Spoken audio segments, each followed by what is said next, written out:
There are moments in music when the numbers tell a different story than the headlines. When a few chart drops don't mean decline, they mean transition. And today, as the world reads the tea leaves of Kendrick Lamar's presence on the UK singles chart, it might seem like the story is about slipping. But that would be missing the point entirely. Because while singles fade, as they always do, Kendrick Lamar's legacy is rising. Not in quick bursts of radio spins, but in the deeper rhythm of album playback, cover to cover, front to back. Yes, some of the singles from his most recent juggernaut album GNX have begun to drop down or fall off the UK singles charts. The once dominant grip on weekly rankings has loosened. The spotlight has shifted to newer contenders. The viral wave has slowed. But Kendrick doesn't live in the moment. He creates moments. And his real domain, it has never been the singles race. It's the album experience. And right now, in the United Kingdom, that domain is thriving. 4 Kendrick Lamar albums are charting, and climbing, on the UK's official hip-hop and R&B albums chart. Let that sink in. 4. In a space where most artists are lucky to have one project circulating in the top 40, Kendrick is commanding 4 separate entries. Not just floating, not just holding, climbing. The new masterpiece GNX has surged again, pushing to number 6 this week. Right behind it, a timeless classic, a piece of poetic history. To Pimp a Butterfly, rising to no. 7. These are not just songs being streamed. These are statements being revisited. Albums being studied. Experiences being relived. Entire narratives being unpacked, dissected, and appreciated all over again. And this is what separates Kendrick Lamar from everyone else. He's not a hit machine. He's a storyteller, a cultural translator, a historian of the present. While some artists exist within the short-lived blaze of a summer anthem, Kendrick's work burns slower. Deeper. Hotter. He doesn't write for TikTok clips or 30-second dopamine hits.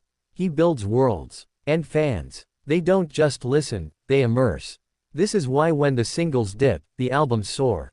Because when the hype fades, substance remains.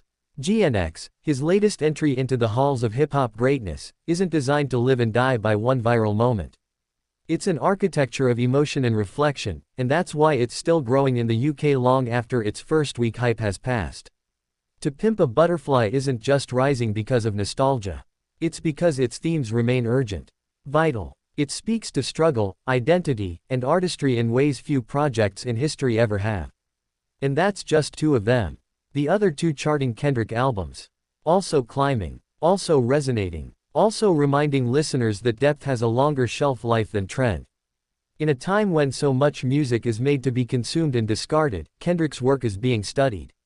Replayed. Talked about. Dissected in dorm rooms. Echoed in classrooms. Referenced in conversations about race, power, history, and art. This is what chart readers miss when they focus only on the singles. Kendrick Lamar's influence is not in the momentary, it's in the monumental. He is a discography artist in a singles era. He is a novelist in a world of tweets. And now, the UK charts are reflecting this deeper truth. That his albums aren't falling off, they're rising. Because in a world saturated by surface-level sound, Kendrick offers layers. Emotion, complexity, humanity. And fans are hungry for it. The resurgence of To Pimp a Butterfly especially speaks volumes. Released years ago, it's now being rediscovered by a new generation. Teens who were children when it dropped now find themselves in its verses. In its jazz-infused, politically charged sonic revolution. It's more than music. It's memory. It's more than lyrics. It's literature. Kendrick Lamar has always played the long game. He's not here for the flash. He's here for the footprint. And the albums. That's where the footprint gets pressed into history. So while other artists chase chart-topping singles, Kendrick's catalog becomes canon. This week in the UK, the numbers tell a deeper story. Yes, fewer Kendrick Lamar singles are charting right now. But 4 of his albums are climbing, simultaneously. And that means something powerful. It means his work still matters. It means his words still resonate. It means the music world still turns its ear when Kendrick speaks. This isn't decline. This is dominance in another form. The charts don't just measure popularity. They sometimes measure priority. And Kendrick Lamar is a priority artist. The kind who reshapes minds, not just playlists. Let others chase the single of the week. Kendrick is writing the soundtrack of a generation. In the United Kingdom, it's listening, louder than ever.